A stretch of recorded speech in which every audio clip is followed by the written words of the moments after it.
Hello, hello, hello. It's your girl Camille B, the HR counselor. I am super excited to introduce Miss Danielle Chatay with Tomorrow Executive Staffing. So right now we are going to have an awesome conversation, and the topic is going to be the benefits of using a staffing agency. So let's get into it, Miss Danielle. Why do you think organizations utilize staffing services? Well, they should utilize staffing services for several different reasons. The first one is resources. Having a staffing service, we have a book of candidates. We vetted the candidates out. We know what they're looking for. We know what would prompt them to leave their organization. We know what type of manager they're looking for. And we have access to this pool. Whereas if you don't have a TA department within your company, you don't have access to all those networks. And what you're doing is posting a job and waiting for somebody to apply. Whereas we work with so many clients, we have a book of business already. So we have a ton of access to resources to candidates that you may not even have access. So resources is one. Two, time saving. This is what we do in staffing. So we focus on time to fill. Whereas we'll be able to, working with the staffing agency can actually fill your positions, and half the time you can probably do so in house because that is all we do. We're on the phone, we're sourcing candidates, we're interviewing candidates, we're checking references, we're running background checks. So we have a pipeline of candidates ready to go. Whereas when you're working with, in your company, you're doing recruiting, but more than likely you have a lot of other responsibilities that you're focusing on. So we can focus on the staffing, and you can focus on increasing your bottom line and managing your business. I And then, love it. yeah, and last but not least, we aim to please. We have an interest in your business just like you have an interest in your business. The reason why is one, we want to get paid for the placement. Two, we want repeat service. And three, we offer guarantees on all of our placements. I So love it. partnering I with the love it. staffing agency is a plus. Okay, with Tomorrow Executive Staffing offering the guarantees. But you know what? I'm going to tell a little bit of backstory here. So I started my career in human resources in staffing. So of course, I think in our conversation, I was telling you I have a definite soft spot for staffing because I was in those trenches for many, many years from 2001 until like 2015. I finally was like, I'm getting out of this. But what do you say to those organizations who sometimes feel like, oh, well, you're not invested because you don't work inside of their organization, or you aren't going to understand their business. So you may not be able to find the right candidate for that organization. How do you have that conversation and kind of change their mind and educate them? At Smart Executive Staffing, our tagline is we specialize in finding the right fit versus the right now candidate. So, what we do is, first of all, we're just not going to say, okay, we're going to work on a job. We need to sit down, speak with the hiring manager. We go over your qualifications. We find out what you're looking for. So, one of the questions I ask is describe that ideal candidate to me. What does that candidate look like? What background do they come from? Do they work for a specific company? If the company is worried about somebody being a cultural fit, we also offer assessment tests that we do. You can kind of learn a little bit more about the candidate from that perspective.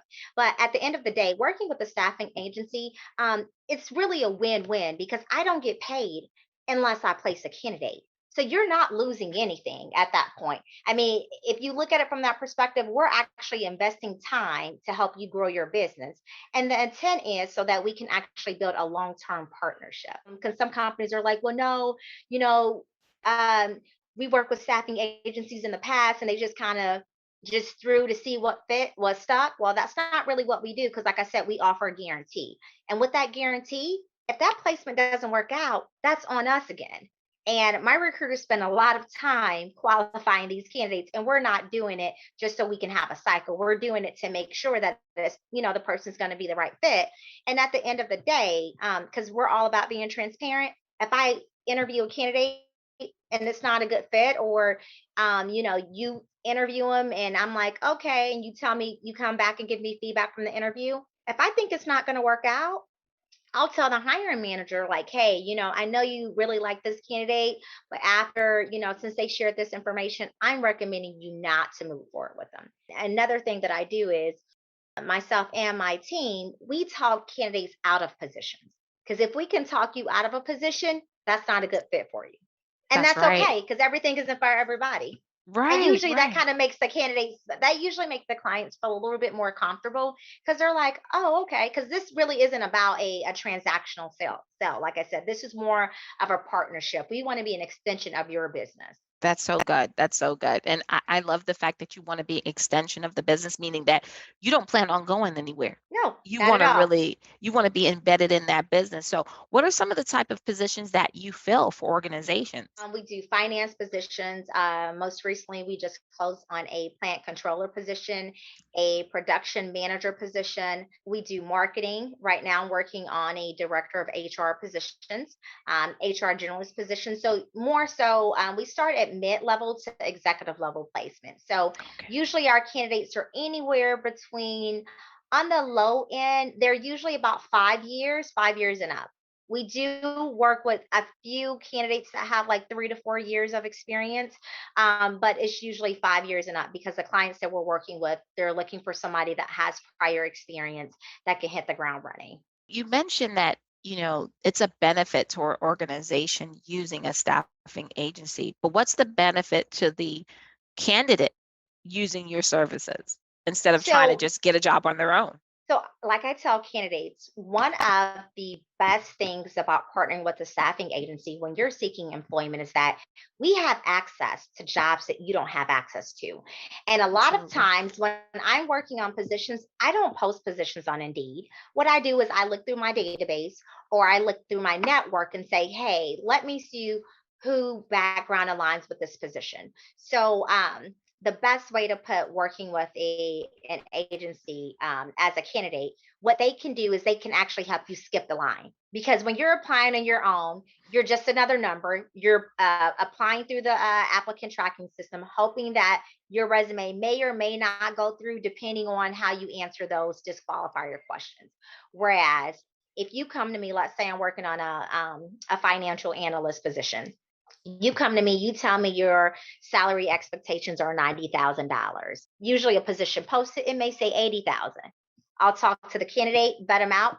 If the candidate is really good, I'll go back to the hiring manager and say, listen, I know you said this is what your range is. I have this great candidate. Let me show you their resume. Let me show you their specs. And then usually, being a recruiter on the recruiter side, I can be an advocate for you. I can be your voice because sometimes even from a compensation piece, candidates are coming in and they don't even know how to, what salary expectations they should have. Or, how do I sell myself or how do I do this? So a recruiter, my job, in the same way, I'm here to prepare you, coach you, and help you to go to the next level in that position. I Whereas when love you're it. just applying through the system, you're just like everybody else. Whereas a That's right. recruiter, I can help you skip the line. Yeah, I love it. I love that. Help you skip the line because we all need a little handout. Stretch your hand back out there, pull me in, right? Um, Absolutely. so I love the fact that first of all, you're so passionate about this. I love it because again, I know what it's like to work in staffing and really just like connect with businesses. And the cool thing is you get the opportunity to know multiple different businesses, right? So when you're a TA inside of an organization, right? In-house recruiter, you just know that specific business. Now you may know all the different departments in that organization, but you only get to know that specific business. How do you stay on top of things when you're working with multiple different organizations to really kind of understand all of their businesses? I pretty much think I know the answer already, but I want you to answer for me. So, what I will tell you is that with our business, since we are a boutique staffing firm, we don't do every single position. We don't focus on, we're not like, oh, they have an opening. We're going to work on this. We're going to work on that. That's just not what we do. We're very selective on the clients that we work with. And when we're working with that client, we make sure that we're solely dedicated to them. So we're not going to have, my recruiters don't have 10 positions that they're working on at one time. It's more so like because we're a boutique staffing firm, so we're very selective. And like I said, we only do mid level to executive level placements. And if it's a role that we don't have any, I would say we're not experts in filling, then I'm not even going to take that position on. So you're going to get that one on one attention. So when we sit down and meet with you and we decide that we're going to move forward in that relationship, we're going to work with you from the beginning to the end. You're not going to start working with me. And then, 2 days later, you're working with Mary Beth. And then, 3 days later, Cal is jumping in to close the sale. You're going to have one person. We're going to build a relationship because, like I said, this is a long-term partnership. And so, with that being said, since we're not managing, 10 different recs per person, we can give you that time that you need. And we actually have to take time to invest in your business and learn your business and learn your managers, because that's how we ensure that we're getting you the right fit versus the right now candidate. Because a candidate can meet all the qualifications of the job description, but not be a good fit. And I think that's something that's important. So when we're interviewing candidates for different clients, I'm like, what are you looking for in the ideal manager? What are you looking for in a culture of a company? Tell me, what would make you say, I want to spend the next 5 to 10 years here? And we're taking Gotcha. that, matching that up.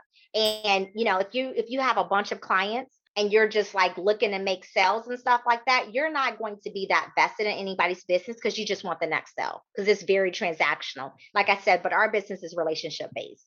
Gotcha, gotcha. And I love that. I love the fact that, hey, you're not trying to, be everything for everybody, because you can't, and you're You not going to be can't. able to, you're not going to be able to be successful and do a good job. But if you have specific skill sets that you're looking for, and that you're able to then reach out to the organizations and say, okay, these are the type of individuals that we place, and not try to do it all. And that sometimes is difficult for staffing agencies. Like I've worked for large organizations, Randstad, Kelly Services, big companies like that. And we were trying to do every single thing. And sometimes it was a hit and miss because you're trying to cover up so much ground, Yep. and that's just too much. But when you are laser focused, like I'm working with, truck drivers, or I'm only going to place human resource individuals, then you really get to focus on that skill set. And every single organization, even the mom and pops, the small organizations, if they don't need an HR professional, they need an HR maybe consultant that they can have someone 20 hours a week, 15 hours a week, or something like that, or 20 hours a month. And specifically what that organization needs. So I'm so glad to hear the way you strategize to make sure that you're communicating with those companies and it makes sense, because what you provide is such an awesome service. I love the fact that you're able to come in there and say, okay, let me tell you, it's not transactional for me. Like I'm here for the long haul. Like Yep. we are family now. Like we're the kids. I need to see pictures of the kids. And I think that's the Yep. way you really have good relationship. So when you're trying to get the business, what do you do? Are you still doing it old school where you're like going through the directory and reaching out, cold calling? Like, how do you go out there and get that business? So I'm going to be honest with you. Once again, it goes back to relationship based. So one of the ways I got my first client was I placed a candidate at a company a long time ago, and I coached him on it. I helped him with his resume. I helped him with salary negotiation. He got the job. Then I was on LinkedIn. I, posted like, hey, I'm in business. And then I was reaching out to people that I had placed in the past. And I'm like, hey, are you in the market? Are you looking for work? And he says, no, I'm not in the market, but my manager, she has a few positions open.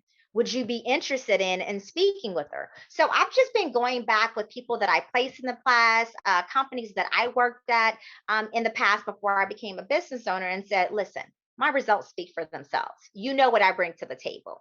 Once again, it's a win win. You're not going to lose anything. You can sign this contract. If I place somebody, you pay me. If I don't, then it's no loss. And, by me having that success, it just kind of worked out. So, having other people be advocates for you, be a voice for you. Because honestly, I really feel like the old school knocking on the doors, going through the directory, trying to sell somebody. I'm not in the business of selling you. I'm just not. This is Right. what I bring. This is what I can offer. If you're interested, I'll love to pitch it to you. If you're not, I totally understand. Because before I started my business, I hated staffing agencies. And I started in from a staffing agencies. I'm like, I don't want to be sold. You're no different from anybody else. And when I did work with staffing agencies, it was solely based on the relationship that I had with that recruiter or that account executive at that time. I'm all about Right. being transparent. don't try to sell me on things. Don't try to promise me anything. And I don't promise people anything. I'll say, hey, I got a few candidates in my pipeline. My average time to fill for a role like this is this. This is what my process looks like. What does your process look like? Let's come up with a timeline that works for both parties. But I'm not going to tell you, you sign this contract and in 72 hours, I'm going to send you over 14 candidates. And then, no, No, no. no. And I think people enjoy that honesty because everybody hates being sold to. They hate being lied to. And I'm not going to lie to you. Like I just told you, I don't do all positions. If you're looking for somebody in IT, I'm not your girl. I can't help you. I got nothing for you. I can refer you out to somebody, but that's not me. If you're looking for something in healthcare, I can't help you. Once again, that's not my niche. I can't help you. But if you're in the professional service placement, if you're looking for something in professional services and you're mid to executive level placement, I got you. I love that. I love it because you got to know what you're good at, right? Yep. Like, and I think, like I said earlier, it's all about knowing your niche, knowing where you're strong at, and being open and honest. And I think that's one of the reasons why so many executive staffing organizations get a bad rap. And a lot of people are like, oh, your guys are a dime a dozen, when in actuality, that's not a real factual statement. There are a lot of executive staffing organizations that they are phenomenal, and they get out there and they put in the work. And then, of course, you do have your dime a dozen who it's all about churn and burn. And that's why you see high turnover in Yep. staffing agencies. Like, you can call back 6 months to a year later and it's not the same recruiter because they've churned and burned and they're on to the next place, and you can make crazy money working, and people underestimate that they Oh, don't think you can make absolutely. money in staffing. Let the people know. Let them know, Danielle. Listen, staffing it's such a lucrative business. And I don't even deal with I only do direct placements. I don't even do contract to hire projects. So I only do direct placements. But what I will tell you is working for a staffing agency, whether you're an owner or whether you're just a recruiter, I can guarantee you that you can double your salary being a recruiter, an agency recruiter, an agency slash executive recruiter, um, versus working in a TA department. Why? Because it's literally sales based driven.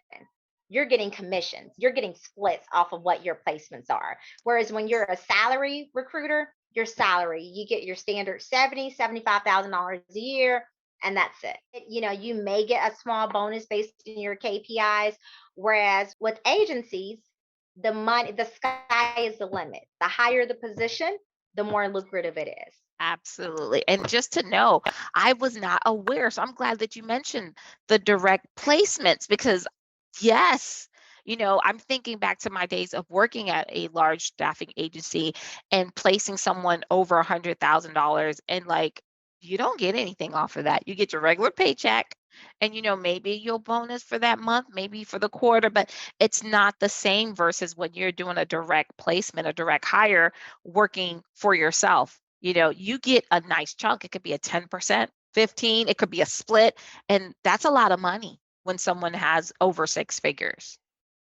Oh, Amazing. absolutely. Absolutely. And I would say being in the industry, it is a very, very lucrative industry. And the way that it's set up, it's kind of set up that you're not really trading hours for dollars, if that makes any sense, because you can Yes. make a few placements and double of what you would make if you were working in a TA position. You can make a few placements a year.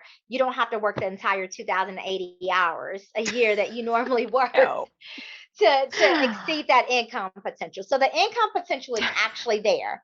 I know But you got me thinking, like, should I yeah, get back into recruiting? but I would say in order to be successful, you have to have thick skin. You have to be passionate about what you do, Absolutely. and you have to be a go-getter. Oh, If you absolutely. have all those, then you'll be great. You'll be great in recruiting. But if you're easily intimidated, or the no bothers you, or the cold calling bothers you, or the interacting with people and being able to adapt bothers you, recruiting's not going to be a good fit for you. Absolutely not, because you are going to get 100 no's before you get your first yes. I'm thinking like back when I started, and it was just like at first it was like no, no, no, no, no. I was like, what am I, what did I get myself into? And of course, I was still getting my pay regardless because I was a salary employee working for a Yep. staffing organization. But now you think about it, and it's like you've got to get 100 no's before you get your first yes. But when you get that yes, all of a sudden it's like the sky opens up and the yeses just start coming through. I think it's so important too when you're working at like a company like yourself in executive staffing that you build that pipeline too, because when you take care, and I gotta agree with you and something you said earlier, when you take care of people and you're open and honest and transparent with them about the process, the expectations, you're not playing games with the salary, they trust you and they will send people your way. I've had so many people in the past, and I have to tell people now, like, I don't do that. I haven't done that in like a good 6, 7 years. I'm no longer, working in the recruiting space, but Send people it will my still way. come. I will definitely do that. But it just lets you know. But I always feel good because it's like I took care of people. Like that is something that's important to me. And so I'm glad to know, because you and I both know not all staffing organizations are built the same. There are some that they do come across kind of like that used car salesperson, Yep. and we're really trying to change the narrative. And I tell people, give them a try. Even when I get calls like from recruiters and they're working at different agency, I always take the call. I always take their call because I remember what it was like to sit in their seat, and have to make those calls. I always take the call, whether I'm interested or not. But I would say, in this day and age where everyone wants to know, how much am I getting paid? How do you feel about that? Being working as an executive, having your own executive staffing agency. How do you feel about the need for transparency when it comes to salaries? How do you feel about that? So to be honest with you, I'm aligned with them. I tell candidates that I coach all the time, if a recruiter reaches out to you about a job, before you invest too much time, you want to make sure that it aligns financially with what your goals are. So when I'm recruiting candidates, I'll reach out to them, say, hey, I got this great position, or maybe I don't have a position. I'm just say, hey, I came across your resume. Resume is impressive. You got a few minutes to chat. Let me just find out what you're looking for. So I always ask them, what are your salary expectations? And I know some people tell you, well, don't really tell them what you're looking for. Tell me, because at the end of the Yes, day, I'm your voice. So if you tell me I'm making, $82,000, and based on your experience, you should be making 95. What I'm going to tell you is, listen, that's fine that you're making 82, but the minimum you should be at is this. And if you go and if we get to that point that I think your resume is a good fit for the company, and you tell me what your range is, I'm going to tell you what that range is. Why not? It's not a secret, and it's up to you. Now, once you get in the interview, once you interview, now what they offer you, I don't have any control over that. That's between you and how well you sell yourself. But in the absolutely. same token, I really think that it is important to be transparent, because when recruiters were reaching out to me, before I started my business, I was always like, yeah, the job description sounds great, but who does it report to? Do I have any direct reports?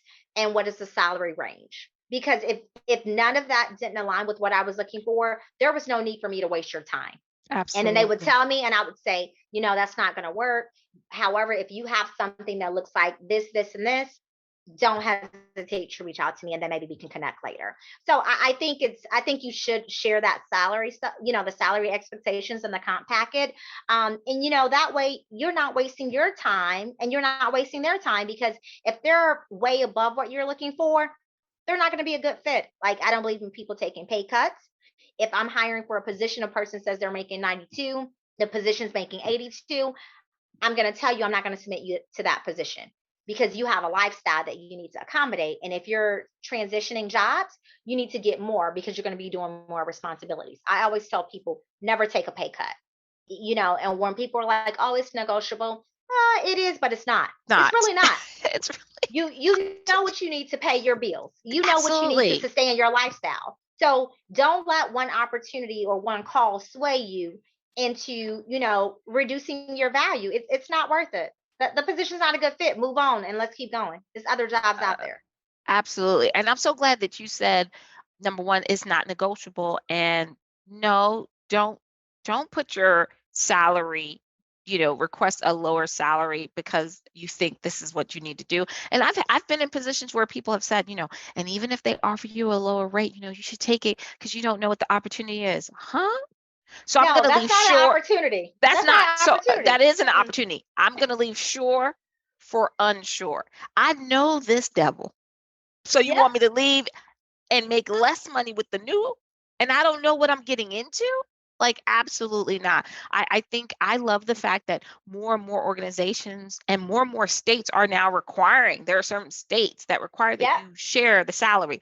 I love it. I think it's my home state. New York is one of them states where they like, you need to let the people know how much they're making. Like, I love that. Like, there's several states coming out and saying, how much are these people making? You can't, how can you even make a real decision when you don't know? Like, I don't You want to, can't. you get so invested in the interview process, right? Because when I'm going through it, like, I have a relationship with that recruiter. Sometimes you just want the position because you like the recruiter. Like, you guys do such a great job selling the position. And then it's like, oh man, I really enjoyed that experience. Or you did such a good job keeping it real, right? Because I've had Yep. recruiters that said, look, I think you can come in here. I think you could do X, Y, Z. But let me tell you why you should, because this is what you're making now. I don't know how long it's going to take. And I always walked away feeling like, wow, like that was a really decent human being because they Yep. didn't have to do that. Because I'm like, I could have possibly been a placement for them and now they're not going to get paid. But then I think, yes, they will because they did the right thing. They And I definitely always did the tell right thing. people, whenever you leave one job for another, even if you don't know the range for the position, for one, you should always be researching the range. And at the end of the day, you know how much you want to make. So that should be your goal number. But even if you don't get exactly what you want, um, never leave your current role for less than 10%. 10% is the bare minimum, bare I love that. minimum. And I would say it has to be a hell of an opportunity for it to be 10%. Because if you leave for less than that, if you think about it, you stay at your current company, you'll get anywhere from a 3 to 4% increase. Once you're in, that is your time to actually negotiate what you're going to make. Because chances are that's where you're going to be stuck at. And then you have to calculate the next 3, 4 years. If you stay in that same row, you'll get a 3 to 4% increase. And that's really good. Some companies were doing 2%. Yes, But they were. you may get a 3%, 4%. If you get a promotion, you're looking at maybe a 7%, 8% increase. But you'll never get to that number that you want. That's why I don't believe in taking pay cuts. And I always believe in negotiating your salary and asking for way more. Because I'll tell you this, if you don't, once you get in that job and start doing it, I guarantee you 90 days in, you're going to wish you asked for a few dollars more. Yes, you I will. guarantee Absolutely. Absolutely.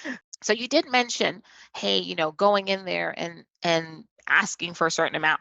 So I do recall where when I was working at some organizations, we would do the talking for that employee when it came to the finance. So is that something that you do? We negotiated, like we went back and told the company, okay, this is what the candidate is looking for. And then the conversation was had with us. Is that something you do? Or do you allow the candidate to have that conversation with the organization that they're interviewing with and they're talking about pay? So I would say it depends on a case by case basis. It depends on my relationship with that client. So Okay. if it's a client that I trust, because I've already told them, whenever I submit candidates over, I say this is their range. And I said, but keep in mind, this is their range. This number is going to fluctuate based on how the interview goes, the responsibilities and expectations at the end of the day. So if it's a client that says, well, I want to go ahead and extend the offer to the candidate, then I'll say, okay, well, what number are you offering? If it's within their range, I'll say, because every time the candidate has another interview, I'm checking in. Hey, how did the interview go? Okay, keep that number in mind. Where are you at in regards to that salary number? If they were to extend you an offer today, what does that number look like for you? So I already have an idea of what the candidate may say. So if the company calls and says, hey, Danielle, candidate's great, it was a pleasure working with them. Can I reach out and, extend a verbal offer to them? I'll say, okay, if I have that relationship, and I'll say, well, what's the verbal offer? And if they tell me, of course, if it's more, I'm like, okay, that may work out. If it's lower than what they said, I'll say chances are they're not going to accept that offer. I'm pretty confident they're not going to accept that offer. You need to go up a little bit more. If it's a new client that I don't have that relationship with, then I am the middle person. So I'll go in between and do the negotiation. But I always tell people that whenever I present a candidate, I'm always like, I never submit people at the bare minimum. I'm always like, I want to make sure that I'm starting you off at a fresh start. So if I'm presenting the offer, I'm like, okay, listen, this person said they wanted this. You want me to present this? If we want a yes, this is the number that we need to present to get to. This avoids the back and forth and negotiation. Because normally, if you offer people more than what they wanted, they usually don't negotiate. They really don't, because you're just so happy that you got more than and not realizing like you could have even negotiated that, but you gave them more than they wanted. So it's like, oh no, we're good. Let's Yeah, move on. What's the next process? Like, when am I getting the background check information? Like, what else do you need for me to do? Do I have to fill out the application? Like, you're the candidate is ready to get that ball rolling, because they feel like you did right by them. You did what was yeah, right. You gave them more than what they expected. They weren't anticipating that amount. So they're like, heck yeah, let's go for it. Let's do this. Right. And yeah. so I love it. Danielle, I could talk to you all day because this is so good. I know. Like, it's so much information pulled together in this little short time. So let's say someone is looking to find amazing candidates. How can individuals reach you? You can reach me by going to my website at tomorrowexecstaffing.com. You can connect with me on LinkedIn. My name is Danielle Chatay. That's DanielleChatay. I also have a group on Facebook that I started called the Six Figure Sisters. So you can find this group on Facebook. We are a private group, and what we do is we help women of color in the job market and the entrepreneur space. So we help you get those six figures. We provide different resources that you can take, whether that's job searching, whether that's interviewing, whether that's getting that experience, that certification. We provide those resources to help you get to that next level where you want to get to. Oh, wow. Okay. So one more time, it is Six Figure Sisters, that you support women of color, Yep, women, if they're looking to get to that next level, right? The yep, six figures, whether they're looking for a job or if they have their own business and that's what they're trying to get their business to, that six-figure level. That's absolutely. amazing. And that's Yeah. on Facebook, right? Yep, And and it's so, called Six Figure Sisters with the number six, and it's actually sister, so Sista, sister, because my sister and I both started it, and we both oh, climbed up the corporate ladder, and we went from, you know, I went from making $2 an hour being a server to making six figures in a short amount of time. And then I went from starting a business, having nothing, to having a very successful business. So that's our way of just giving back, showing other people like, hey, you too can do it. Don't lowball yourself. This is how you negotiate. This is how you job search. Yeah, oh, I love it. And I love the fact that it's not just for people looking for work, but for those who are stepping out on faith and starting their own organization. Because that's, a company that's scary, because it it's like, is. wait a minute, I need that paycheck. So, Absolutely. oh, I'm loving this. Thank you so much, Danielle. It has been such a pleasure. Yes. Thank you so You're much. so welcome. It's your girl, Camille B., the HR counselor. Until next time.